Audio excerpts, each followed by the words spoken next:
I'm not too sure off the top of my head. Okay, I'll live with Tyson, maybe Tyson could run over. I'll go and tap with something. no. Thanks, Tyson. And I think you have to hit continue because it's. it. Hey, Yeah. Hold on here. all right, how are you doing? I see Evan. Here, I'll put this. You want me to get mine? No, yeah, only just as long as one person has it, we're fine. All Okay, right, well, I have, Andrew, what do you want up? let's I'll start the meeting. It is Thursday, December 9th, and my clock is off on my computer. So Matt, can you tell me the time? It's 3:15. 3:15. We have Matt Olding and myself from Sand Flats. We have Tyson Swayze from Active Trails and Transportation. We have members Molly Taylor, Tom Dillon, Mike Kelso, and Dale Perriott. Oh, not Mike Kelso yet. He's trying to get in, having some technical difficulties. We have Jennifer Jones and we have Evan Clapper, Evan from County Commission and Jennifer from the Bureau of Land Management. And so the first order of business is the minutes from September 9th. Does anyone have any edits for the I went over minutes? everything. I motion to approve the minutes. Okay, Molly made a motion. Do we have a second? I'll second. And that was Dale. Yeah, that was Dale. Okay. All right, thank you, Dale. Okay, all in That's all right, favor? buddy. Okay. All right, looks like unanimous. Okay, thank you. So the next on the agenda is the budget. And the last thing I sent over, well, let's look at our remit sheet like we usually do, which is that one at the bottom. Yes, Matt. Mhm. Remits? Yep, perfect. Okay, so if you look at this, you can see, of course, by the column M that we are, 2021, we don't have December yet, of course. So we are already over 800,000 in our revenue brought in this year, which means that through November, we are up 23% over 2019. And in 2020, we were down 22%. So we're kind of evening out over the 2 years, but we will bring in a little more revenue with the reservations, actually quite a bit, because right now in December, people can be making reservations for our group campsites for May. So we project maybe another 30,000 will come in, 20 to 30,000 will come in December with those reservations and what revenue we bring in. So then we will be up even more. Anything on there you want to talk about? The average for 2021 in red, in that column where the text is in red, that is still comparing with 2019, as I say in the notes. Just to clarify on the remits, it doesn't suck in the online for 2022. It's different. 2022? So This your shows online reservations for next year, they're not included in 2021. no. Great. No, what you're seeing here, what you're seeing here is revenue brought in at the entrance station, revenue brought in online from those online day passes, and revenue brought in from the reservation through recreation.gov. Right. That is Just all making reflected. sure that the reservations from recreation.gov weren't for next year. Well, they are. I mean, we make the sales this year. The people aren't camping here till next year, but they are in this year's revenue stream. Yeah. That's all I was just clarifying. Yeah. Okay, yes, you're correct. And it can change because, you know, as we get into next year, there'll be cancellations and such, but we're just looking at what we make this year in that. And so this doesn't show like interest. This doesn't show, you know, reimbursements and things like that, which we will see on other sheets. This just shows what I said, the three things, three revenue streams. Okay, well, if there aren't any questions about that, we can move on to the next part of the budget. And since I sent you so many sheets, let's look at the one. Matt, let's see. What's the one I just sent in the email a few minutes ago? You might not have seen it yet, Matt. Actually, I sent it at 2:30. Chris Baird just sent it to me.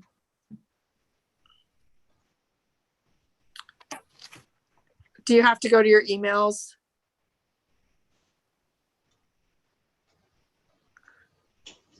Sorry, you're on mute. Yeah, give me a second here. Okay, well, you could put us on something else while you're looking for that. Why don't you put us on the SFRA tentative? It's the second from the bottom. It's titled again receivables on grants. Right, that Molly's telling you the title for the email. Oh, okay, thank you. Says Yeah, Again, I found it. okay. Okay, so if we look at this Excel spreadsheet that was sent to me, I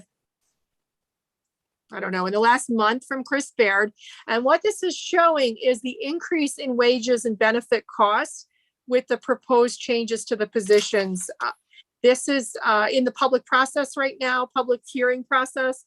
And so if this is passed by the end of the year, we will see an increase of at least 72,556 in wages and benefit costs. And the county is doing this countywide to bring, I guess Evan could speak more to this, really, if you wanted to, Evan, why this is all coming about.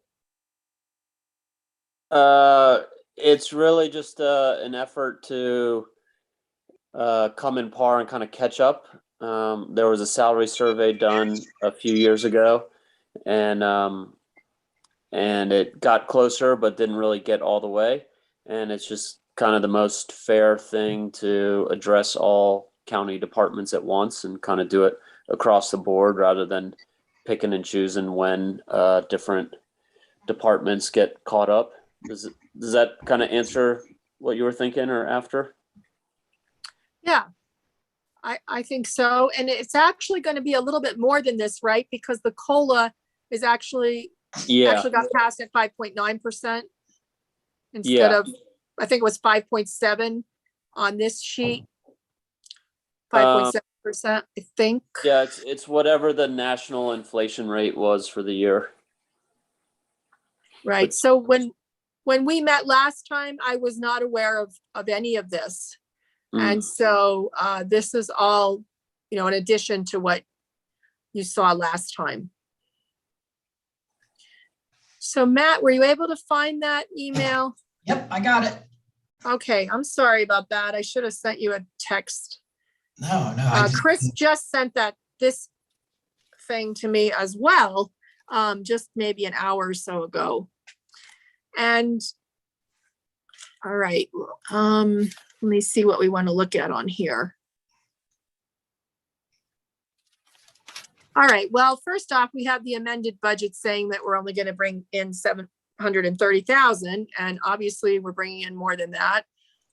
Chris just sent these out. We had our department head meeting this morning, and he just sent out new information to all of us for us to look at, updated budgets for us to look at and make comments and send them to him, the commission.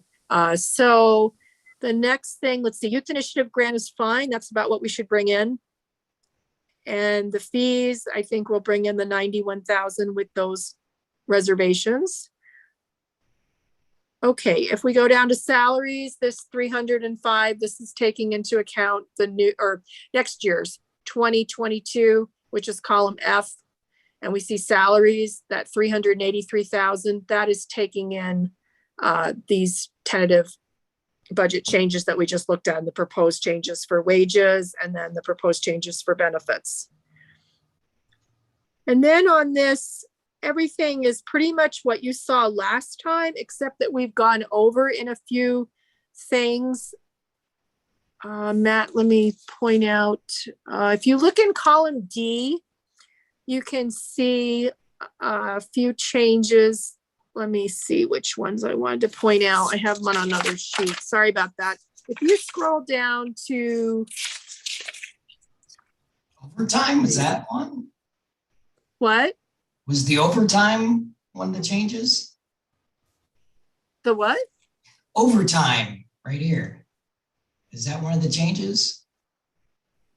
No, No, no, okay. that's fine.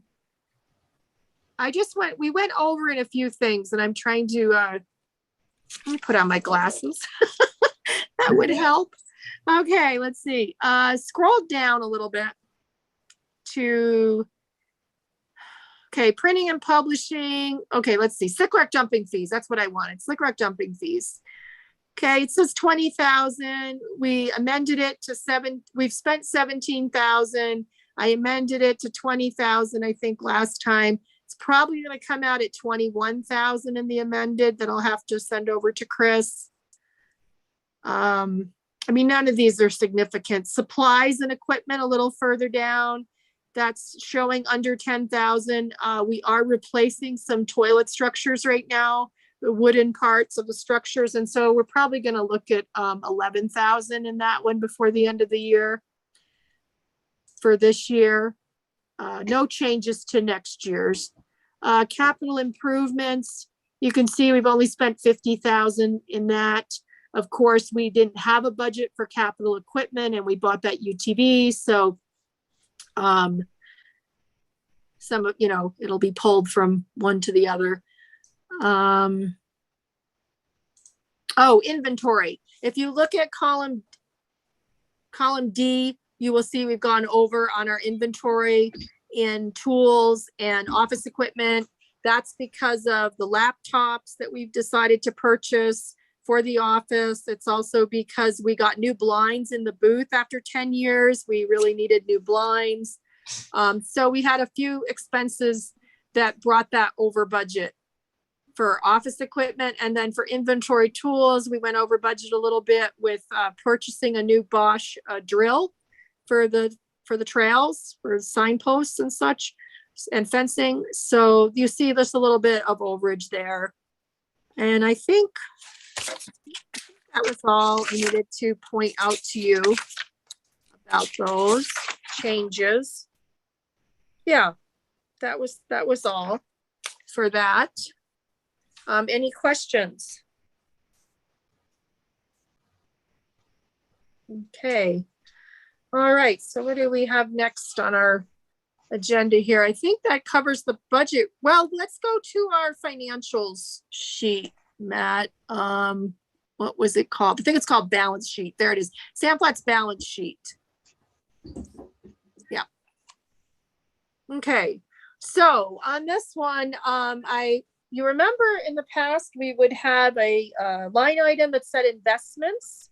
So now what they're doing is you're not seeing that line item. I just learned that this week, but you are seeing our total amounts that we have. The cash and combined cash fund is actually in investments, I guess, is the way they're working it now. So that it's in the investments with the whole general fund. Evan, do you want to say anything more about that? It's still a little confusing to me, but it's the best way to earn the most interest for all the departments is what I've been told. Yeah, that makes sense. I don't know a whole lot about the ins and outs of the investments. That's kind of a Chris Kaufman thing. Yeah. Okay. Well, anyway, let's go to the second page. There might be, I think there's, yeah, we've got our fees online, our expense reimbursements. We don't see much interest yet as you scroll down, but anyway, and it's not showing, it's only showing 727,000 in fees, but that's because it's got it broken out with the fees online are separate on this, whereas on the remit sheet I showed you with the graph, I have them together. And so those are all matching up. That 789,000 all matches with the revenue that I have to date so far, when they printed this out for me. Let's see, the last page we can just look at, but I think we just covered everything in our other one. So I think we're good. Does anyone have any questions about any of the line items? Okay, well, I guess we can go on to the business part of our agenda where we're going to talk about the Raptor route. And so I do have some slides for that, Matt. Yeah, Andrew, before we continue, you gotta do a citizens to be heard. Okay, thank you. And there is nobody listening to us. We're not that exciting. Again. No questions. Sorry. Okay, well, thank you for reminding me about that. It's very important. I was going to say Dale's picture is pretty exciting. Okay, so we need your PowerPoint, right?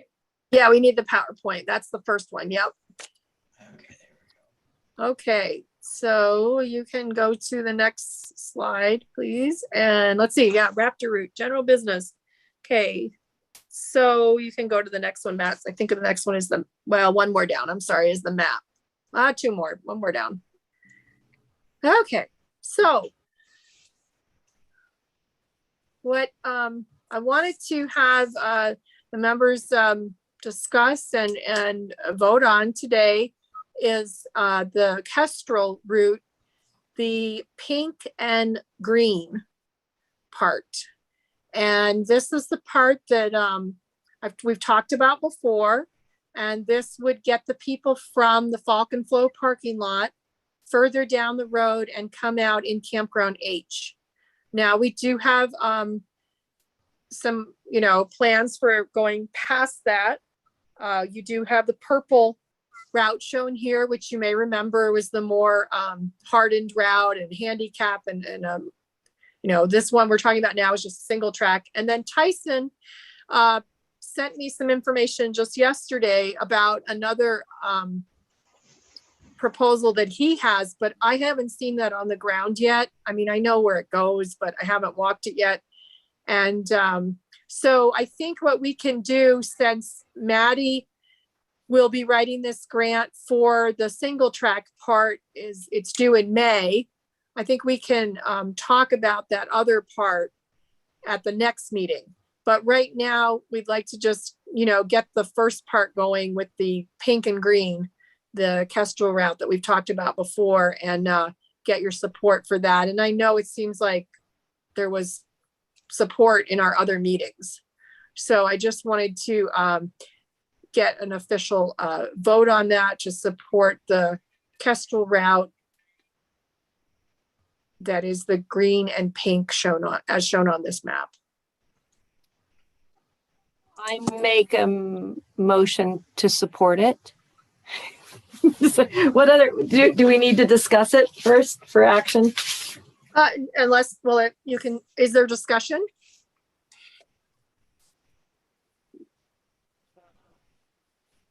Okay, well, if there's no discussion, then did we have a second? I'll Was it say second? Would this discussion include the update from Tyson on the other route? Well, we can have that as a discussion. It wouldn't be the part that we were going to vote on now. Okay. No, that I can wait. Okay. All right. Well, then let's put it to a vote. All in favor of the Kestrel route as shown in pink and green on this map? aye. Okay. And I can only see, I see two people. So did everyone raise their hand Yes. in favor? Yes. Okay. Thank you. All in favor. Okay. We will let the BLM know about that. All right, and then well, I'm trying to think of procedures here. Evan, can I open it up for discussion about the other, or should we just do our fees and then come back? Does it matter that much? We're a committee, we're not a board. Well, so- is there a way to expedite adding the other to the action if it would help Maddie because of the long term? Well, I, as I said to Tyson, it doesn't really matter. I'm leery of having the committee vote on something that I personally haven't walked, or you folks haven't. It was all new as of yesterday, this proposal from Tyson. So I'd like to, and we're fine with our timeline. That we could, and we could even call we could call another meeting or something, but I think we're fine in March. She doesn't have to put it until May, and it would just be an extension to what she's already doing. I thought the purple was more the given and the Kestrel is a little more difficult. No, the purple is the more difficult and the more expensive. And I'm going to put in for that I'm not going to put in for it this next year. I'm going to put it in for the next year after that, because the grant for that one is due in March for the purple, and where we think we can get grant funding, and it's much more extensive. I have to get a lot of engineering information for that, because that's going to need cobble, it's going to need drainage, it's going to be built up, it's going to be a handicap accessible path. So but the Kestrel one is just going to be a single track. It can be Maddie can put in for the grant in May, and it can be awarded before the fall, and they can start working on it next fall and get it completed. And is there a way to have the purple start as a single track and not be its separate pathway that might take several years? Especially it's very sandy. It's extremely sandy. Plus there's all the archaeology anyway that has to get approved, and they don't feel they're going to be able to get, well, my understanding from the last conversation with Lori was that she was happy to just have the 1.8 miles of the Kestrel. She was worried about having the whole thing done by August. She didn't think that would be possible, but she felt like the 1.8 miles of Kestrel she could get done by August for it to be built in the fall. And I think there's a lot more, I know there's a lot more archaeology as you get between E and F. So I think there's going to be quite a bit of write-ups that they'll have to do and decisions from my understanding of that section. Well, Tyson, do you want to talk about the other part? Is he on here, Matt? Yeah, I'm here. You want me to show my face? I'll show my face for a moment. Yeah, can you share your screen? Oh no, we're sharing screen, so I'll just talk about it. Okay. So the Kestrel, what we're currently calling Kestrel Run, is more just single track. It does have some sections of it that are a little more advanced for construction wise. And then, as you've been saying, the part below campground H down to D is hopefully going to be kind of that rec path style trail that we've figured out. What I kind of sent you yesterday was essentially the route I would propose if we continue to go on as long as we don't completely change plans and do something different, it would be the route that the rec path would go. And it would kind of go right down past F, past the tent sites, and then cross the wash that's there along the tent sites at F, and then work its way over near to the overflow camping and the radio tower. The only, that could, if we were to want to propose that early, now on the south side, it would follow the route on the south side map. Like that? it would follow on the south side. It would follow the purple line essentially with some mild reroutes from what the purple line is here. And it's kind of hard right now because everything's the ground's so wet out there right now that it seems very feasible to put minimal amount of surface hardening down to get it to work as a single track for the time being. A lot of those concerns were just kind of over parking, but you know, Andrew, we've kind of talked a bit about potential for closing a few of the campsites at Campground H and kind of changing that. So it seems like there could be some parking in there for the time being. As far as the path from the purple path kind of continuing, you know, we have a lot of excitement over that for kind of just every type of user, not just cyclists, and adaptive users as well, so hand cycles and that sort of thing.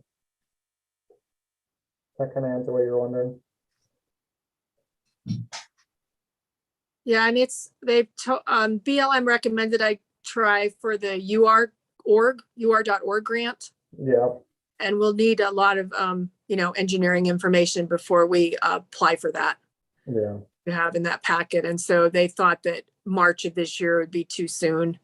Apparently Jennifer and Katie Stevens have both worked on these grants in the past. Jennifer, did you want to say anything about your history with those grants? Can you hear me? Yeah. Hey, I was going to ask, maybe it's just me, but I'm having a really hard time understanding Tyson. It's just really muffled. I can hear that he's talking, but I'm having a hard time for whatever that's worth. And then in terms of UORG, I think the county is well poised. We've partnered with the county for 3 UORG grants thus far, but they did mention with some change in personnel and procedures that they no longer want to be have the county be a pass through for the money, that they want them to be more actively involved. So this, I think it would be great for Sam Platts to do that. I do need to close out the North Klondike one. I haven't closed one out for, well, I guess since 2019. So if things have changed, I'm just not savvy on that. Okay, so anyway, that's the plan for now. So appreciate everyone's support for the pink and green, the Kestrel, so that we've at least got that portion. And like I said, we can look at what Tyson has proposed and discuss it in March and see if we want to extend that single track a little further with some hardening as part of the grant that Maddie writes, or if we're going to keep it as, you know, do something different and just have the purple as is planned. So, okay, well, we can, if there's no further discussion on that, we could go on to the fee thank you, portion. Andrew. I'll step off now. Thanks for the support. Yeah, thank you, Tyson, for all your brainstorming and ideas with this trail. I appreciate it. Okay, so I sent you an email. I did this a little differently this time. It's been 7 years since we've made any changes in our fees or proposed any changes in our fees. And so I was talking to the BLM and was told that, think for a minute, the history, the order, was told that, you know, since the RAC board is not fully staffed and not meeting, not sure when they would, the BLM wasn't sure when they would meet again. And they're the ones that make the decision on fee changes on federal land. That since what we were proposing was just to drop some existing fees and not actually change and make a new fee, we might be able to just do that without going before the RAC board. Now I'm finding out that internally, the BLM is looking at that a little more. And so they advised that I put it as part of the consolidated fee schedule and the county get that passed, and then that would help with the process. And so this is really a consent agenda coming to you guys. And hopefully I've got your support. I mean, it's not going to go into effect until the BLM makes a decision either way. But what this would do, as you can see from what I showed you today, there are some changes with the county with the benefits and wages. And so that's a new, an increased expense to Sam Platts. We also had, 3 new people this year. So we're really trying to stay fully staffed. That makes it so much better for, everyone, of course. And we also now have, we will have 2 leased vehicles next year. So that's 16,000 that we hadn't paid in the, for quite a few years when we bought new vehicles. And so we also have all these projects that we are planning on doing and that are pretty high priced for matching. So we thought this was a good time to change our fees and that we would drop the day use fees. Let's see where I am on the slides, Matt. If you go to the next slide, we will, you're aware of all these projects. The only one that I added on the bottom for proposed projects for the next few years is as this Raptor route gets. Okay. Oh, Mike has just joined us. Hey, Mike's here. Now I don't have any sound though. Well, that's what I was telling you. Mine is. Mike, low. we can hear you. We can hear Yours is you. what? My sound is low. So where can I get it up? Here, I'm going to mute him real fast. Okay. Mike, let us know. So, okay, should I continue, Matt? Yeah, Mike, can you hear us? Mike. Matt, if you're hosting, you should be able to mute him on your end. Yeah, I did, and he unmuted. Do that. So the last thing on this list and this slide is increased funds to expand and improve parking areas for Raptor route users. So as that gets built out, that's going to be another project that we're going to need to, seek funding for. For your sound. And then the next Matt, the next slide, and I don't know why we just heard Mike again. Yeah, he's muted now. He keeps on, I think, messing with us. Mike, can you hear us? Give us a thumbs up. Mike, can you hear us? Give us a thumbs up if you can hear us. Unmute me. Can you hear us, Mike? Mike. Yo, Mike. Still no sound. Here, I'll mute him. I'll give him a call, Andrea. Okay, very good. Thank you. Could you just go to the next slide, Matt? Yeah.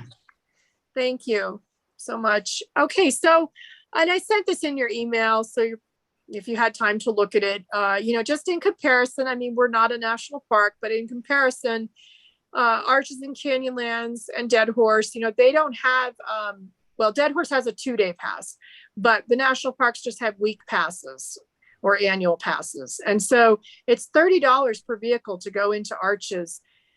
If we drop our day use pass, it will, for one vehicle, it's $10 to come into Sam Platts. It's $25 for a motorcycle or a bicycle. So I'm trying to figure out how she does it. Not a bicycle. I know how I. $25 for a motorcycle for 7 days. Sam Platts, I've hit if we that. just have the day fee, it'll be $5 and $15 for a bicycle or a pedestrian for the day in Arches. And so, Sam Platts, it would just be $5 for the bike for the day. And then I apologize, my lines are a little off here. The Sam Platts $15, that's the utility trailer for 7 days. These are all fees on the right-hand side for Sam Platts that are in existence, of course, but they are the week passes. So that's what people would pay if we dropped the day passes, which currently are $5 for a day for a vehicle, $2 for a bike for a day, or $10 for a day for a vehicle with a trailer, a utility trailer. And then if you look at Dead Horse, you can see their numbers there. They are a little bit less for the, $4 for a pedestrian or a bike. I don't know how many users they have coming in that way to Dead Horse. We would be 5, but we would be for a week, or we are for a week right now, but we're 2 a day or 5 a week. So those are the change proposed is to just drop the day use passes, and the week passes would be what is available. So the commission passed this on Tuesday. I was a little bit off. I thought the consolidated fee schedule passed at the next meeting, but it passed at this meeting. So that's why I'm bringing it to you after the fact. So it's really, I have it as, it's really consent agenda at this point. So is there any discussion about this fee change proposed? And remember, it has to go to the BLM. We just did one step so far. Can I speak for a second here? Sure, Dale. Does this mean, I have friends come in and visit, Yeah, but there's a red line. and they'll, All right, there it is. they'll run up to You can hear me, but I still can't hear after we you. go for a ride Oh, or hang on. something in the evening. Am I to understand Okay, each motorcycle has got to pay for a 2-day pass to go run around the Slick Rock Got Trail me? once in an evening? Each No, motorcycle don't would have have you. to pay $5 what is instead of going on $2. here? Oh, okay. Okay. So it's $5 if you're just going up. Okay. I looked at the stuff. I looked on my phone at the new pricing, and I didn't quite understand that. Okay. That'll be fine. $5 Okay, is the new $2.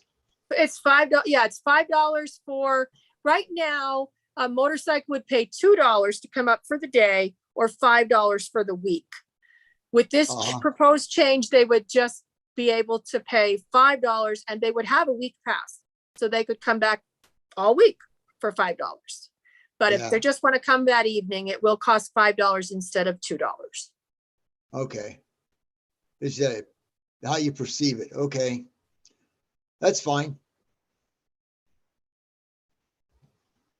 Does it seem like that since a lot of people are going to come up for a weekend and this sort of thing, that if they're, and I'm speaking mainly from the point of cyclists or hikers, that after they get their week pass, rather than just a day pass, that they're going to come up more and they would find use for a second lane that we've talked about, that's not directly tied to this, but could affect it. That may have some impact on the traffic study and such. Yeah, I hadn't got that far along and thought about that much. But Well, but yeah. I don't know of anyone that, on the motorcycle side that goes and runs any more than one time if they're staying here a week.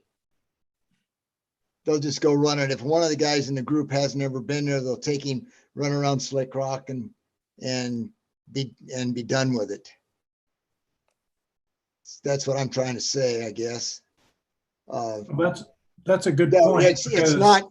There's a situation. I think because so many people use Slick Rock as a campground, and because so many folks go up for a week, what we're doing here seems a natural thing. But there is another reality where people just want to go see Slick Rock, and they go up for 20 minutes. I saw it, and I go home. Those people, a lot of those people wouldn't pay $5 to go look at it. They'll turn around at the gate and go back home. So you might lose a little revenue there, but on the other hand, the way the proposal is to charge $5 and have no day passes, if it was a day pass was $5, they might buy it in this day and time.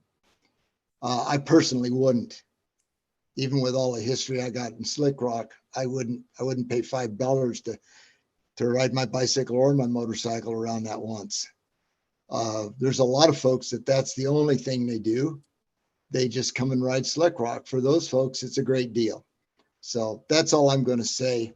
I'm not opposed to what's going on. I'm just putting some insight into it. Okay.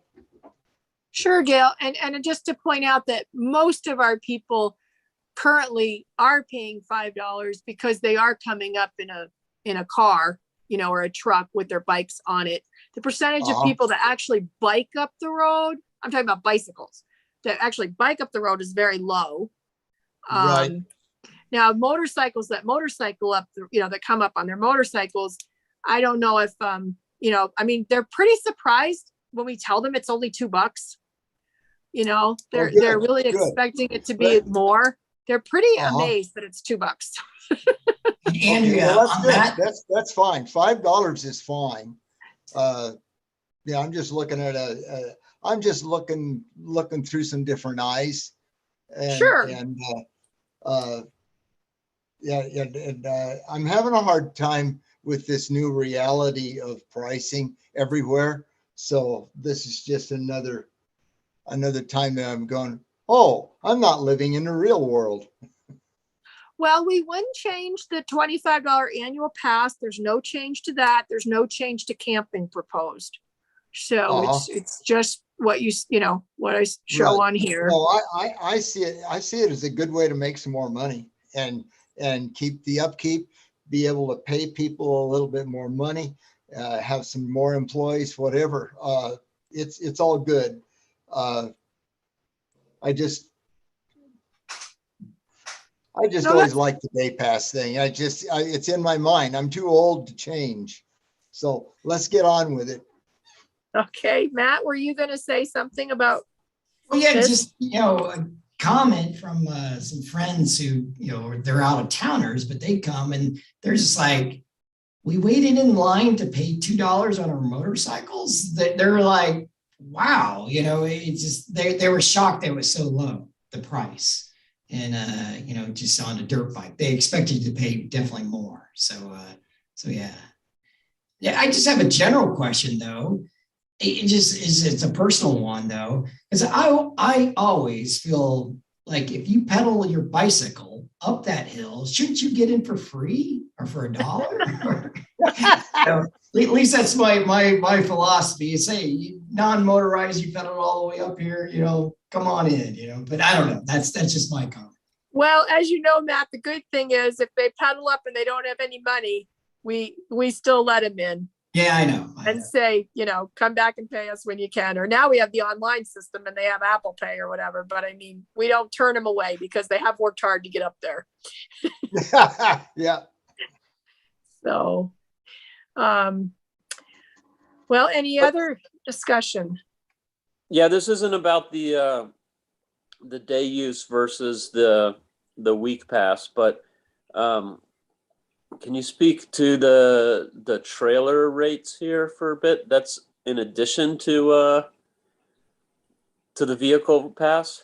Yes, we've had that for since it used to be $2 back previous to 2015. So probably in 2010, I think we made a utility trailer fee, and it was $2 until 2015 when it went up to $5. So right now, if a vehicle comes up with UTVs in a trailer or motorcycles or even bicycles in a trailer, they are charged $10 a day or $15 a week to come in. We do have a lot of UTVs in trailers where they have 3 or 4, 2 to 4 UTVs in one big long trailer. Yeah. And currently they're coming in for $10 a day. 6 was the record so far. What? So 6 is the record? 6 on one big trailer. Just shocked. So this in that case, they're saving money by trailering. If they have multiple vehicles, yes. Yeah. Okay. I like that. I appreciate that. I've seen people unloading trailers at the old Red Rock Elementary site and then driving up from there. And I assume that it's to kind of skip that trailer fee. So I don't think we need to make any changes now, but just, while we're having this conversation, I would like to encourage folks to trailer to sand flats so that it's kind of decreasing some of that traffic through neighborhoods. And so kind of with future planning of trailer parking and stuff like that, I wouldn't want to see trailer fees discourage people from trailering to the trailhead. Right. And I don't, I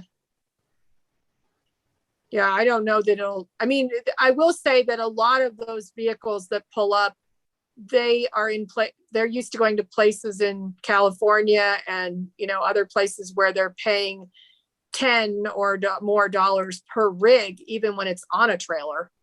Yeah. So, a lot of them are still pretty surprised that it's, Yeah, only I 10 or don't see 15. any, I don't see any need for changes now. I just wanted to kind of express Right. that angle. Yeah. If you get too high on it, it's going to discourage the Yeah. trailering, and you don't want to do that. I see that point. Okay, well, Andrew, would just anyone- a yes. question on the trailer stuff. Is it going to be any trailer? If it's like somebody's pulling a camping trailer with no vehicles? No change. It's still a utility trailer, just like it's always been. Yeah, Okay. camper's not charged.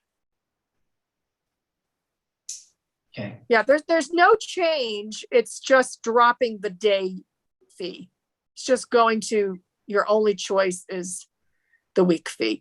And I mean, that's the way Arches and Canyonlands have been for forever. Even though the average time in Arches, I think, is only 3 hours, your only option is a week pass or an annual pass. So I'm not saying that's good, but I'm just saying that a lot of the parks have done that for as long as I've worked national parks, which was 30 years ago. You didn't have a day pass. You didn't have that choice. It was a week pass. So we're unique. I mean, I guess we're kind of similar to state parks have a 2-day pass. And I don't know the history of that, how long they've had a 2-day pass. All right, well, if there isn't further discussion, does someone want to make a motion to vote on it? And so we have a record of what the support is. I'll make a motion. Okay. Anyone want a second? Dale made a motion. Evan will second it. Okay, thank you, Evan. Okay. All in favor of the fee change as shown? Okay, Tom, Yes. Dale, Aye. Aye. okay. Matt, were you able to see all of those? Yep, they all raised their hand. You got plenty of- Okay, thank you very much. All right, let's get moving here. Sorry, what's our next slide here, Matt? Hey, Mike, can you hear us now? Oh, yeah, I got you now. Okay, good. Oh, good. Okay, so I'll try to speed through these so don't take so long. Things were just slightly different in the fall with the transactions at the booth. We had the window open. We did have plexiglass in the front, and people really could usually did not have to get out of their vehicles, and they could pay their fees and stay in their vehicles. So traffic moved better. What did you think, Matt? Did you feel like it was moving closer to the? Yeah, for the days I was up there, yeah, I think you don't have it in this photo, but there's new pylons that are sort of skinnier poles that are out in front of the window. Yeah, So the bollards, that's right. I might have it in another one on here. Yeah. But I did have it last time. We had those bollards put in last time. Yeah, and those seem to work really well with people not getting too close, and then with the plexiglass, if you put that up, I think it's pretty pleasant and does make it go a little quicker, people getting through the line. Good, good. Okay, well, if you could go to the next 2 slides probably here, because the other one just shows Sonia in the booth.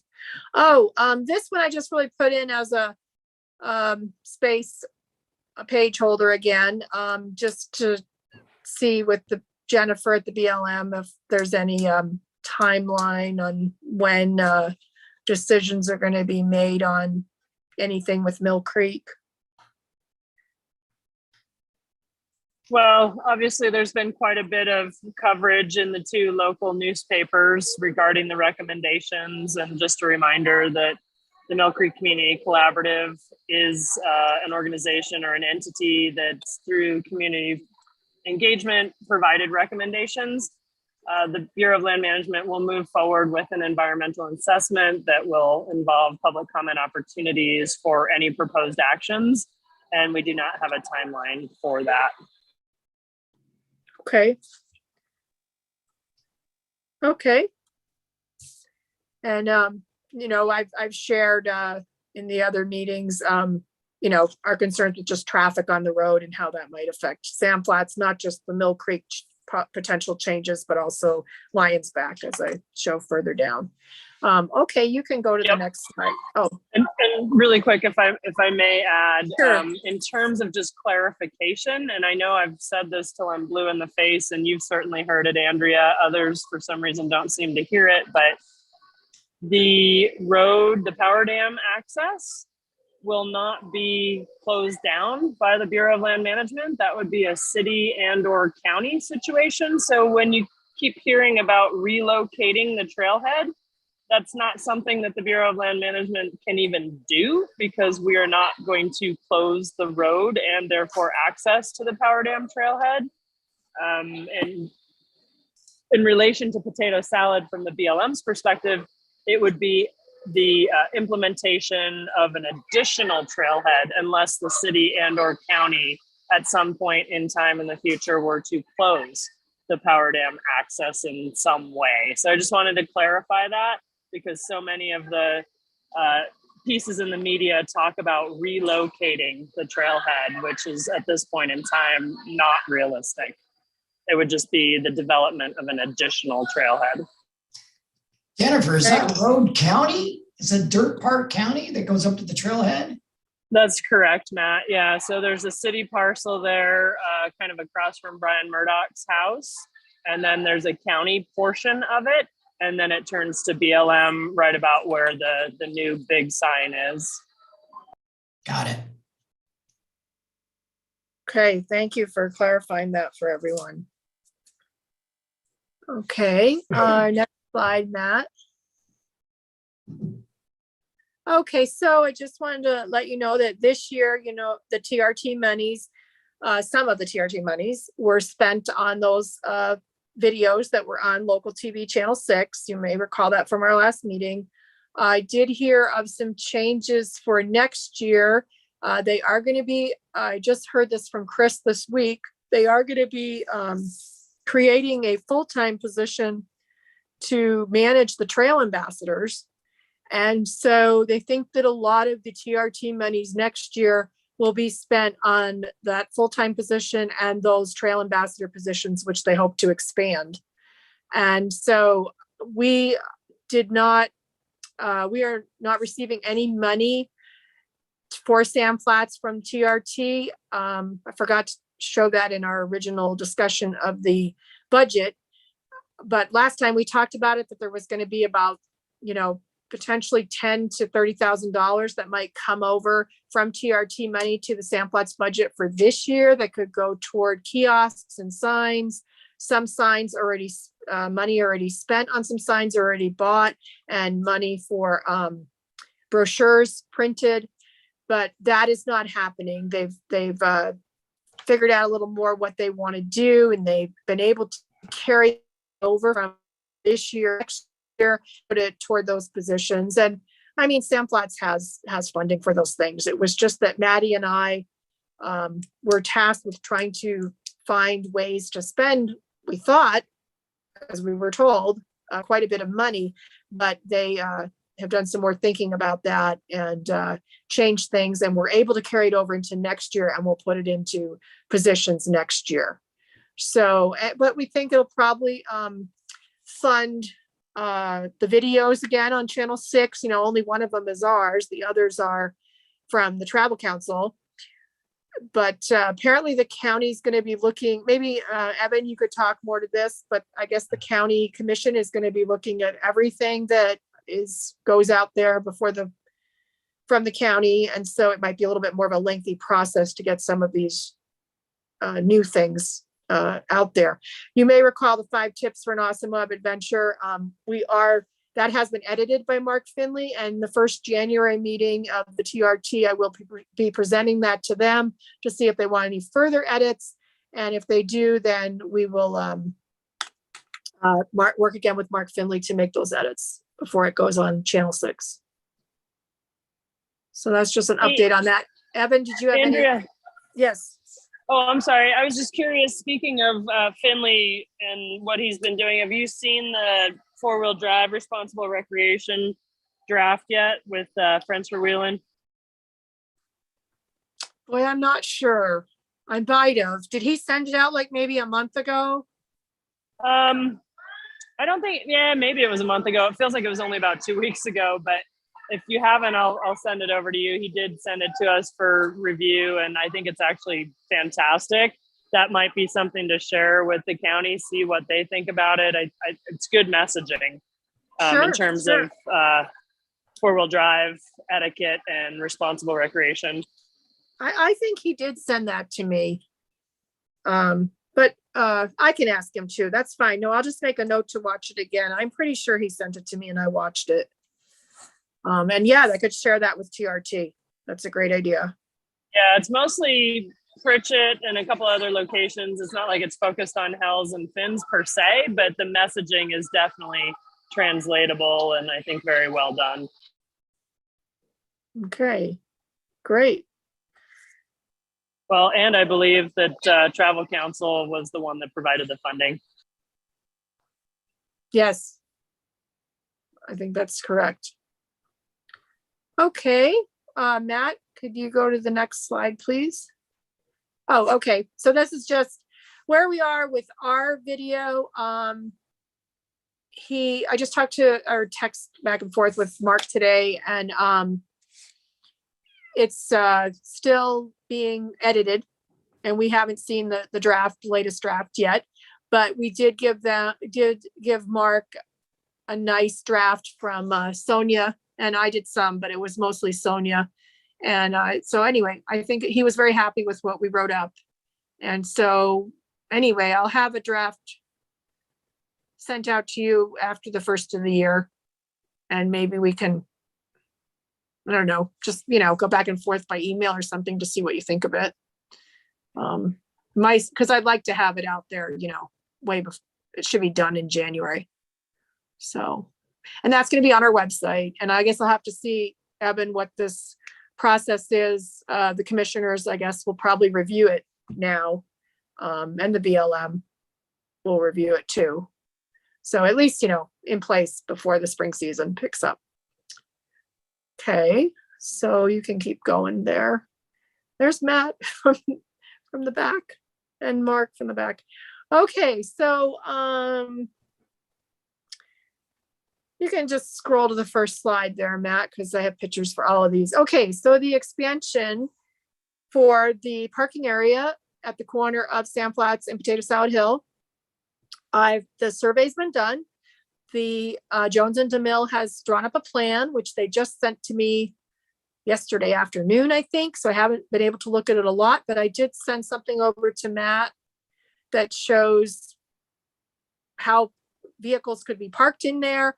But this is just gravel, so we would have to get, some fire hose or something, which I don't think is very easy to get if it was actually going to be marked. But it just gives you an idea of how vehicles could park in there. Did you include that, Matt? Whoop, you're muted. Yeah, just Okay. site parking plan. There we go. Can you guys see it? No. Oh, I can't yet. There it is. There it is. Okay, great. So this is, the old dump road, the Sandflats Road would be to the left in this picture. And then they've got the ingress and the egress. And then these are each 40 feet long, these parking stalls that they're showing. Of course, we haven't figured out yet how we would mark those unless we were able to get a lot of fire hose. But it will be the size, it'll be 37,000 square feet, which is the same, 1,000 square feet bigger than Fins and Things. But it's going to be this polygon. It won't be a rectangle, of course.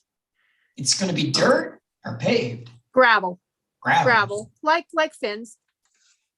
Yeah. So we're thinking, 70,000 or so. So, so I'm going to get back to them tomorrow or early next week, and we'll go back and forth on that and on, if there's any detailed changes, and then it will go out for bid in January, first thing in January, so we can get a contractor, so we can get this expanded before the spring season. Anyone have any comments about this? Matt, could you scroll in or zoom in a little bit? I'm wondering what's in the keynotes. I don't know what those things are on the lower right, those little circles. Does it say what they are? Is there a legend? Yeah, hold on here. Let me go back. I guess it's keynotes. It's not a legend. Maybe it's a retaining wall because there was a little bit of a hill or there was a little drainage. Oh, that's right. There we go. Yes, we talked about that when we were out there. I really didn't look at this. He sent this one. He sent the other stuff yesterday, and he sent this one an hour maybe before the meeting or so. So, okay, place stockpiled existing excavated boulders on borders of parking lot. Yeah. Anyway, it'll be really great to have those trailers park there. Evan, we're going to encourage them, keep parking there, and then they would come up to the booth individually. For years they've been parking, decades they've been parking at the exit to Hell's Revenge. So this is just replacing that. Since we're losing that with Lions Back, of course. Okay, we can go on to the next, unless anyone had any comments on that plan. That's just a view of what's there now. And then if we do have extra fill, we would put it up at Baby Lions Back, and we talked about that before. So, okay, what do we have next? I haven't heard any more from, well, I guess if you recall last time, phase 2, maybe the city, phase 2 in the building at Lions Back, after they build the first 34 casitas and before they build the hotel, the city may require Lions Back to do a city traffic study at the Sandflats Road. So that's the latest. It hasn't changed. What else do I have on there, Matt? That's just the plan. I've seen that before. I took some of this from the, I think my presentation this week to the commission, just recognizing the concerns with increased traffic because of Lions Back and additional parking at Mill Creek. Okay, additional traffic from Mill Creek visitors. So you can scroll down another slide, Matt. Maybe one more slide actually, because I have some. Okay, that's Sandflats and then Dead Horse. The next slide has some data. So far, Dead Horse has about 900,000 visitors. We have 200,000. Our average wait time when there is a line is 15 minutes. Some of our issues, though, of course, are that vehicles are waiting on a hill and commercial users are on a timeline. So the data gathered so far is still showing that 20% of the users in line are already paid or commercial tours. So I have to meet with the BLM engineers and probably and/or Jones and DeMille engineers too, and talk about if they think that, 1/5 of the users being already paid, if that is going to help with our traffic issues there or not. So I haven't had time to meet with them yet, but I'll be getting on that after the first of the year and see where we're going to go with that. So we continue to do the UTV surveys for the Grand County Commission through through November. And if you scroll down one more slide, I think it'll show the results. Another slide, one more, sorry. So it really stayed very close to what it was before. It's amazing. I think it changed like 1% up or down. So UTV private, 31%, rental, 25%, tours, 44% of a sample size of just under 28,000 vehicles. And then our motorized versus non-motorized use with a sample size now of almost 21,000 is 75% motorized and 25% non-motorized for day use. So, back in 2015 or 16, we estimated it was about half and half between motorized and non-motorized with our surveys at that time. I think this is a better survey than we did back then. But I think even if we'd done this survey back then, it probably would have shown, closer to 50-50 or, wouldn't have shown this high for motorized. As we all know, it's really changed with the UTVs. So I have a question on that. Sure. I'm not good at math, but so is that 70-30, 2 out of 3? Because the Make Moab Quiet Again used all this data from the council to do a blast email on a campaign promise. But they start by saying 2 out of every 3 of the UTVs driving in the Sand Flats are rental and tour UTVs. That's their first statement based on this. That would be data right. Provided the council. Yeah, that would be, well, right. Looking at this, it would be 69%. So 70%, yeah, 69%. So that would that be 2 out of 3?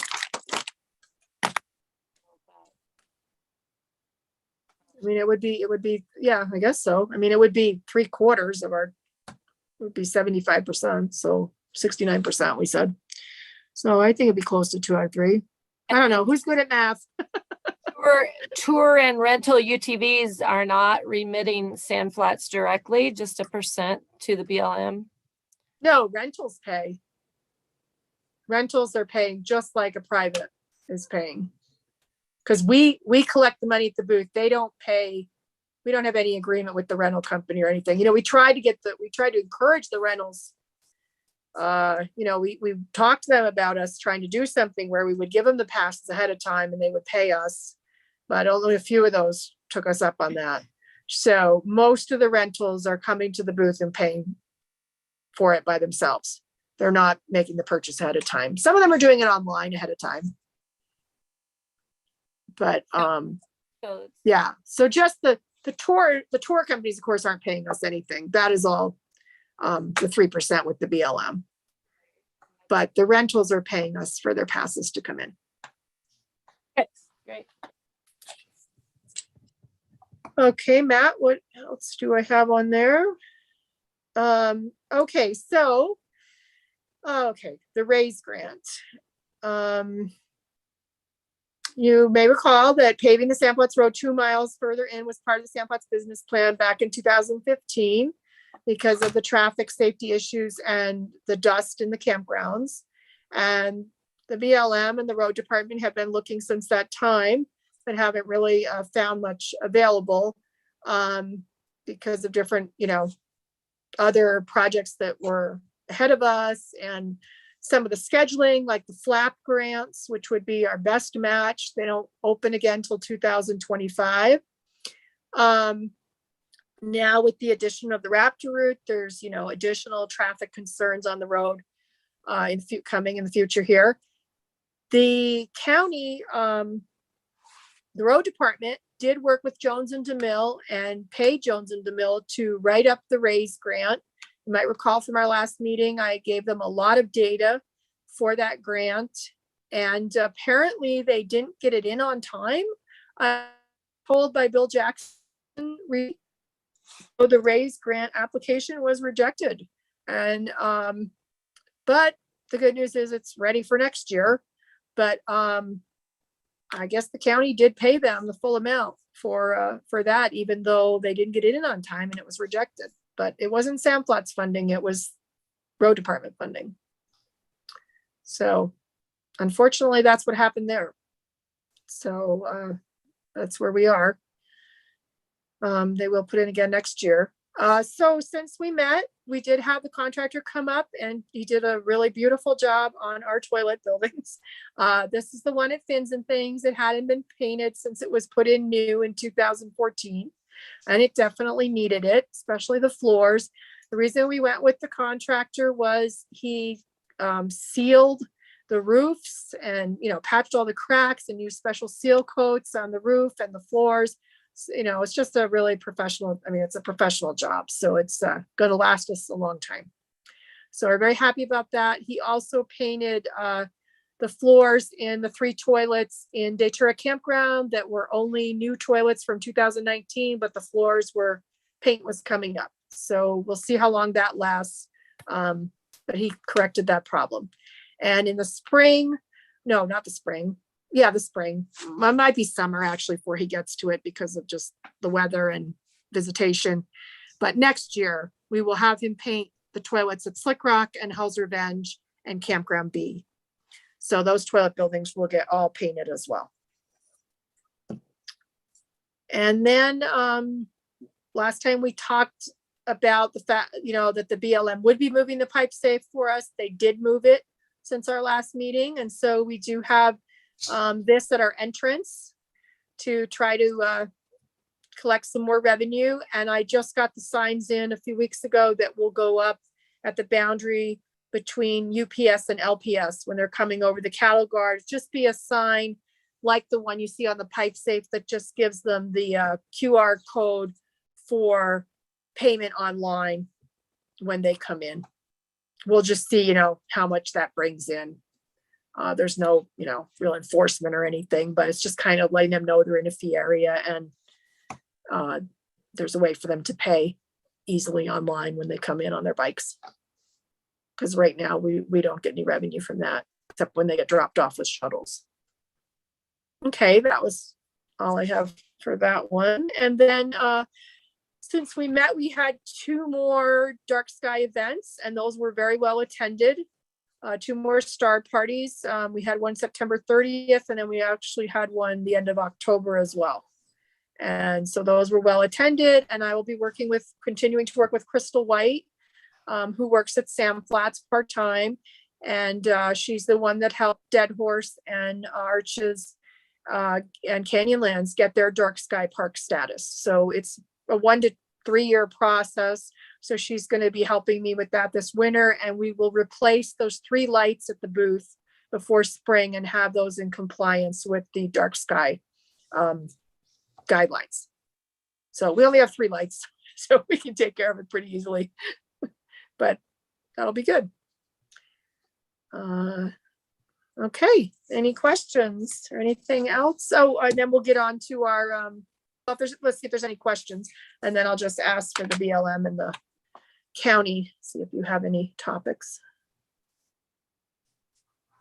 Okay, well, Evan, is there anything from the county commission to share? No, those were just extras, Matt. That's fine. I don't believe so. I think we kind of covered things as we went. So okay, well, good.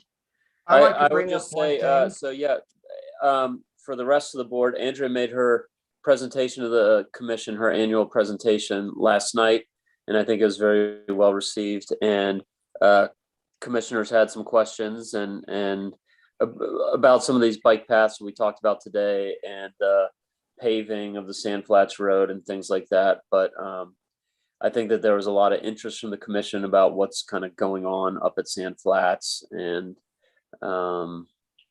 yes, she did a good job. So well represented. Oh, thank you. Jennifer, do you have any updates from the BLM?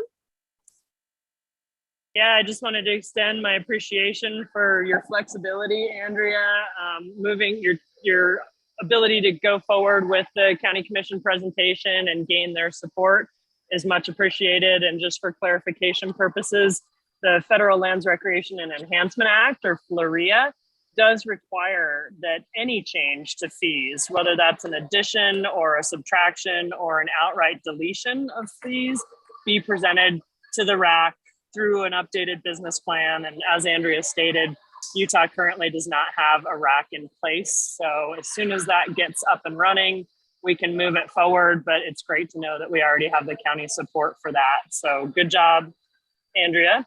In terms of BLM, we have seasonal campground closures in place due to diminished visitation and juggling all sorts of other work projects. You may be familiar with a lot of interest in private aircraft, helicopters in particular in the Fisher Towers area. We will be moving forward with an environmental assessment, analyzing some potential restrictions in that Fisher Towers area. So that's up and coming. Hunter Canyon, the campground was basically flash flooded away. So we've removed those individual sites and are working on one reservable group site at the mouth of Hunter Canyon. The rest of it will be a day use area only. Hopefully that'll be up and running by spring. Let's see, what else do we have? We're currently replacing the aged wood shade shelter at Big Bend C with a corrugated metal shade shelter. We're partnering with Trail Mix to eventually, when funding and workload allows, to do a shade shelter up at the Moab Brands Trails Bar M. And there's a whole bunch of other stuff going on, but we're really glad it's December. Well, good. Yeah. Questions? Well, I was just going to ask what you knew about the Trail Ambassador program from the BLM's side. You know, I've heard they're going struggling to get off mute. That's the first I have heard of that. As you know, BLM's kind of not in the upfront knowing portion of that. And I don't fault Maddie or anybody, but we first learned about it on the front page of the Times Independent. So the information you shared today is new to me, and hopefully I will hear more in the near future. Okay, well, it was new to me this week too. I think it was today or yesterday. I found out about the full-time position for the TRT funds and also in charge of the trail ambassadors, because Maddie had done it this fall, and I haven't talked to her about that either. Yeah, I'd imagine there's quite a bit of workload, and just having it for, the 6 weeks in the fall is nothing compared to full or larger staffing in the spring for 3 or 4 months. But I support it. I just look forward to hearing some more and hopefully having more involvement as things progress. Yeah, it'll be interesting to see where, all the places how many there will be, and all the places they could be stationed out on the BLM land. So that was what came to mind when I read about it. Yeah, and I do remember from conversations with Maddie that the hope is to start out with hiking trails, then move into mountain biking trails and onto OHV trails, which, we're not going to be talking 2 to 4 folks a weekend. We'll probably be talking, 8, 10, 12, something like that. Right. And also it's reminding me that I have to talk to Chris about it too, because I had said when I thought, Maddie was taking care of the non-motorized, I had talked to some of the motorized trail committee people and some volunteers. And I said, well, I guess I could kind of head up the motorized volunteers, at least up at Sam Flats, but if there's going to be this full-time person, we'll just have to, have meetings and figure out how that all wants to be played out, between all the. I guess I'm curious if Evan has any additional information. I'm sure there's a little time needed to recruit and or hire, but I hate to say it, spring will be here before we know it. So hopefully we can all get looped in.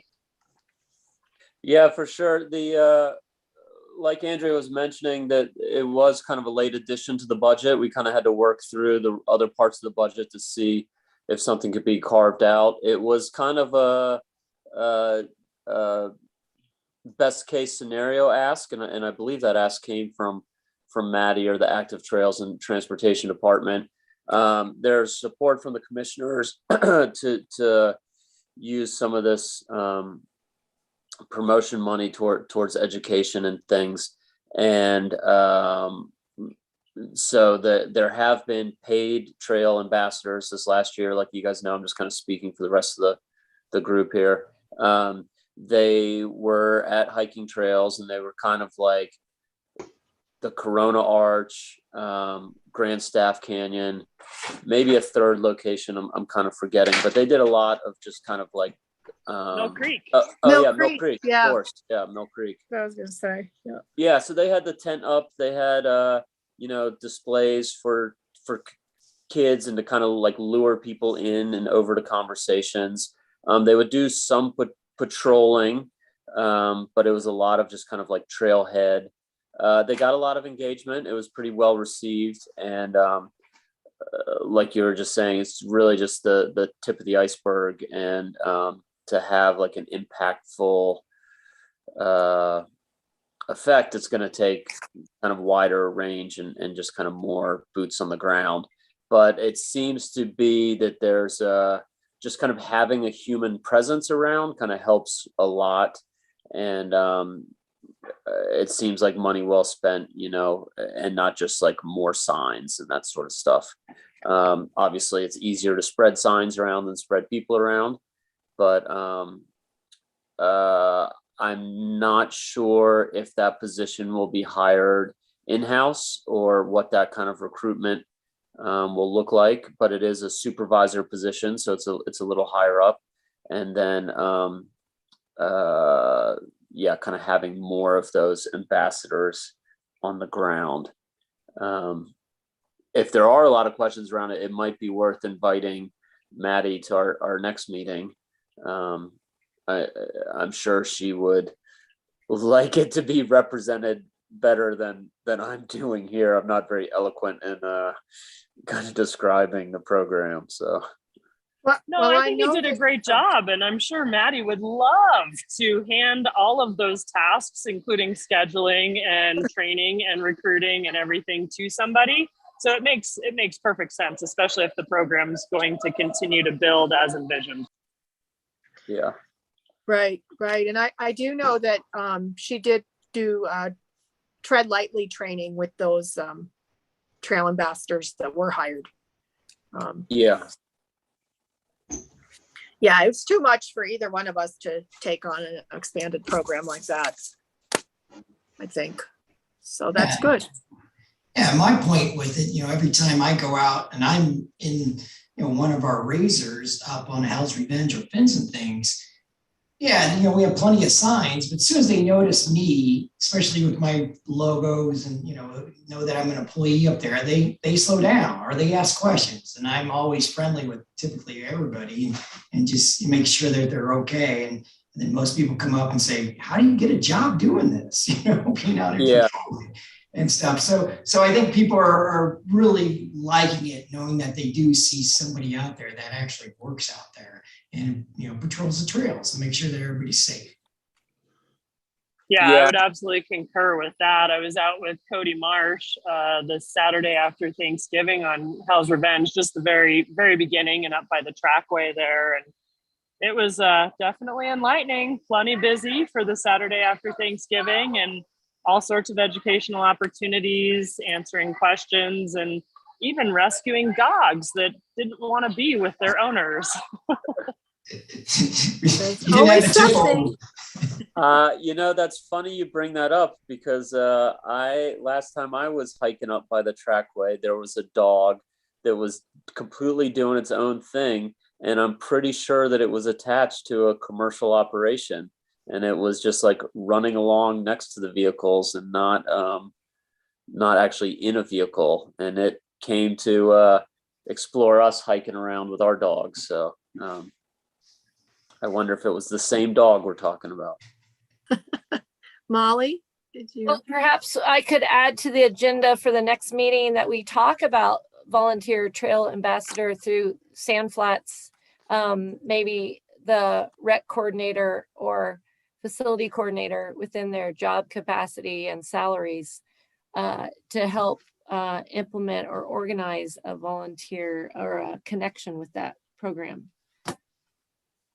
So we Sure. have expanded revenues, expanded salaries. We could have expanded workload for volunteer trail presence. Yeah, and everything that Motorized Trail Committee has been helping us with has been great the last 2 years. We've really appreciated that. And my, with our Brendan McGann, our other full-time position now, we're just having a lot more presence on those trails and a lot more projects getting completed. So it's been great. But yeah, it's wonderful to have those groups. Well, I think we'll even be talking about that earlier. So I don't know when they're going to fill that full-time position, but maybe it won't be till we meet. So after we meet. But yeah, we can have that on the agenda. Thank you.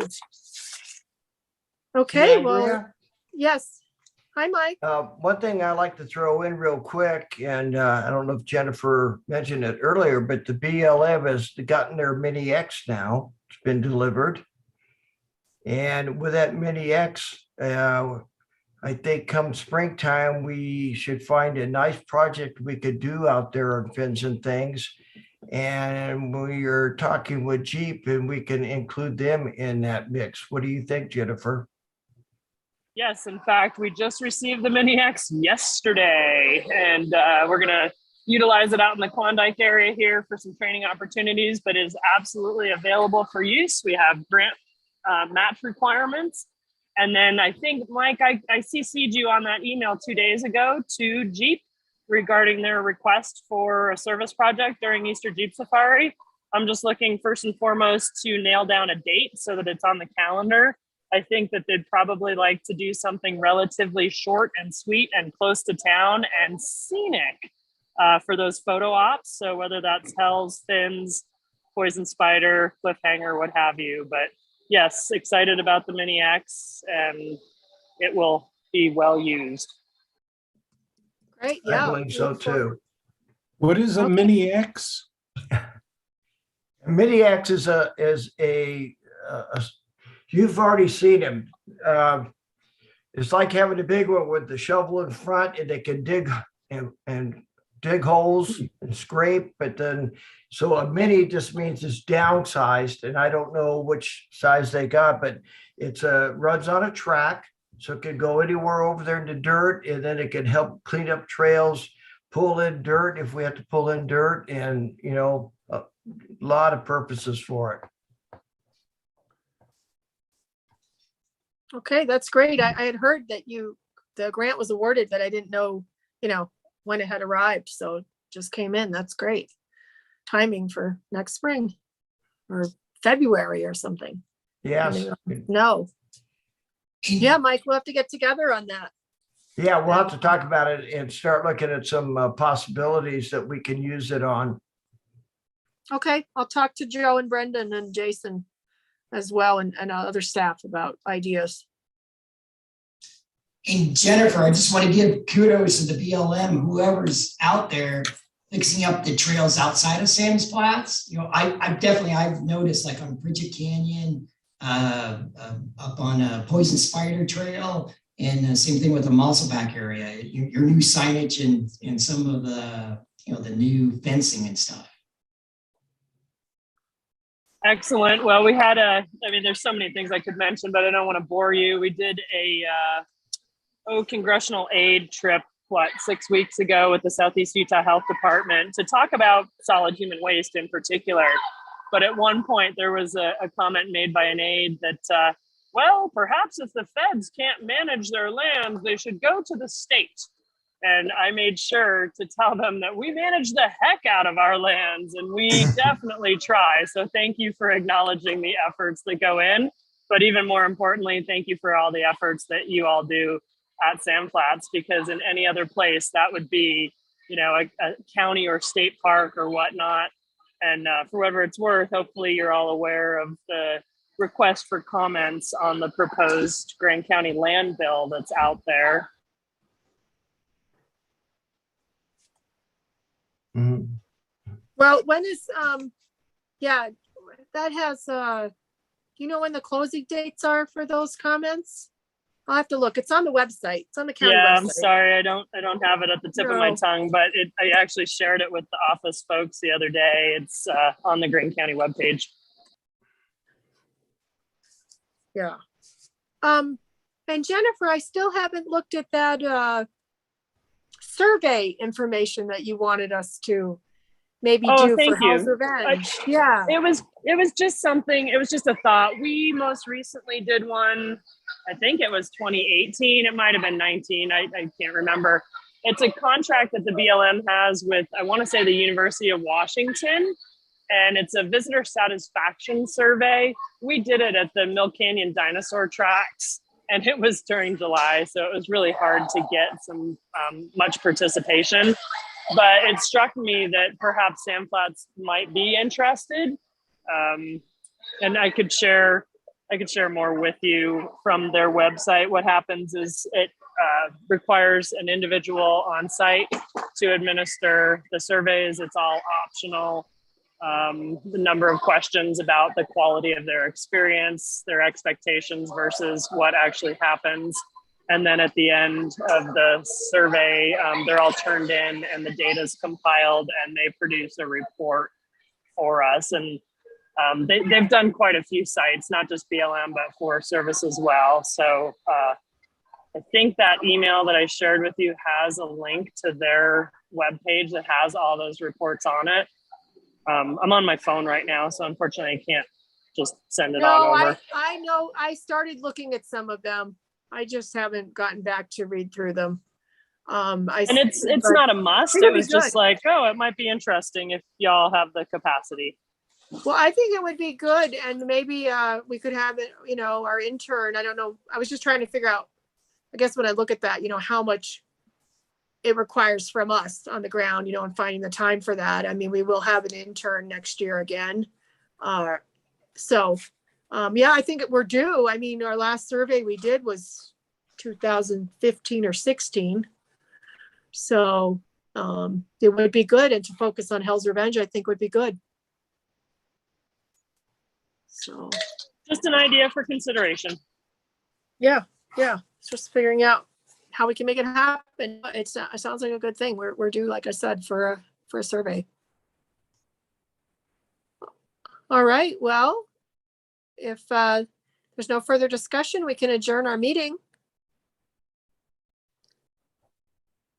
Okay. Well,